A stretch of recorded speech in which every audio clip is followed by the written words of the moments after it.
Bonjour à toi très cher spectateur et bienvenue pour cette nouvelle critique en post-projection. Il va être question aujourd'hui du film L'un dans l'autre réalisé par Bruno Chiche, qui pour changer est une comédie française. Alors je vais comme d'habitude commencer par donner une note à ce film et la note que je donne à ce film va être de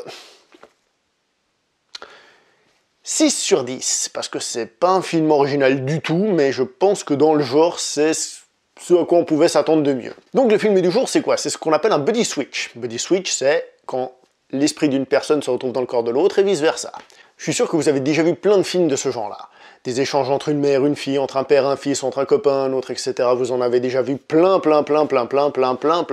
Donc cette fois-ci, on a la même formule, utilisée en tant que telle, et en plus dans un film français. On avait de quoi avoir un petit peu peur de base, parce qu'on sait que les comédies françaises, soyons honnêtes, c'est rarement extraordinaire. Mais comme je dis, ce film est sans doute le haut du panier de ce à quoi on peut s'attendre là-dessus, dans le sens où, bon, on a les blagues classiques, il y en a un qui se retrouve dans le corps de l'autre et qui essaye de faire ce que l'autre ferait, et puis il se plante, et puis les gens ne comprennent pas forcément, c'est logique qu'ils comprennent pas.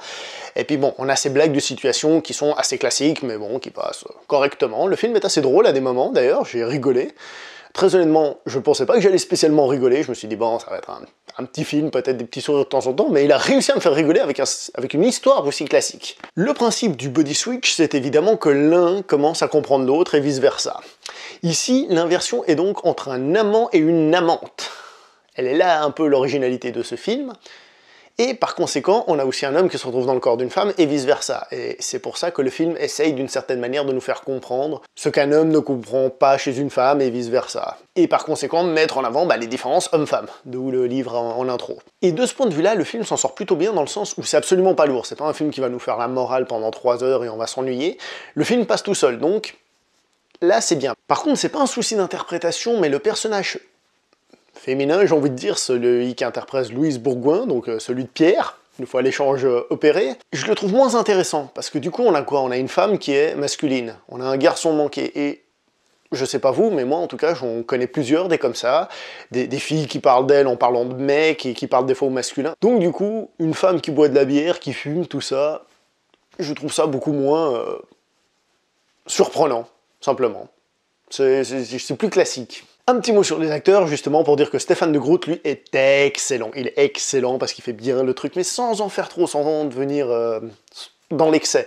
Il arrive à avoir le juste milieu, et je trouve ça justement très drôle, là où justement pour Louise Bourgoin, c'est un petit peu moins flagrant, même si elle se débrouille très bien aussi. Et à part 2-3 blagues qui passent bien et des acteurs qui sont bons, et le fait qu'on soit dans un scénario hyper classique, le film ne sort jamais de ce scénario hyper classique. On est vraiment dans une chose qu'on a déjà vue. Nous sommes rarement surpris. J'ai aussi envie de dire un petit détail concernant les personnages. Alors bon, dans le Buddy Switch, c'est évidemment, ils s'inversent les vies, puis ils font des erreurs, blablabla, mais je trouve que dans ce film, ils font vraiment des erreurs stupides. Vraiment. C'est-à-dire, quand un personnage interprète l'autre, il fait vraiment des gaffes, mais que vous, moi, on n'aurait pas fait. On aurait essayé de mieux se mettre dans la peau, on s'en serait planté aussi, mais on l'aurait pas fait de manière aussi débile à des moments. Alors bon, c'est ça qui fait les blagues, mais c'est aussi ce qui m'a un petit peu sorti du film à des moments. La fin du film risque d'interpeller plus d'une personne.